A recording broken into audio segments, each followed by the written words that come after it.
তোমাকে টুকটাক ভালোবাসলে হবে?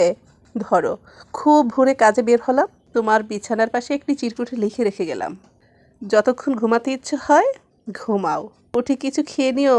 ধরো, দুপুরে অফিসের মিটিং, ফোন কল নয়, এসএমএসও নয়, তোমাকে মেইলে লিখে দিলাম, কর্পোরেট বোর্ড মিটিংয়ে আছি, তুমি অবশ্যই লাঞ্চ করে নাও। ধরো, খুব রাতে ঘরে ফিরলাম, দুটো শুকিয়ে যাওয়া গোলাপ নিলে হবে? মধ্যরাতে দুঃস্বপ্নে তোমার ঘুম ভেঙে গেল, তাকিয়ে দেখলে আমি জেগে তোমার পাশে বসে আছি, তোমাকে দেখছি মনোযোগ দিয়ে।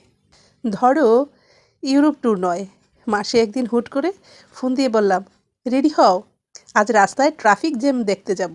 দামি রেস্টুরেন্ট নয়, বুফের ডিনার নয়, তোমাকে বললাম বুড়িগঙ্গার পাশে থেমে থাকা স্টিমারে বসে চা খেতে গেলে কেমন হয়। জীবন প্রতি পায়ে পায়ে ব্যস্ততা এনে দাঁড় করিয়ে দিল।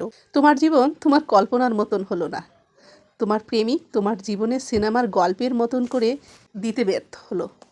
তোমার দেখা হলো না নায়াগ্রা ফলস, পিরামিড, তাজমহল, বরফের নদী।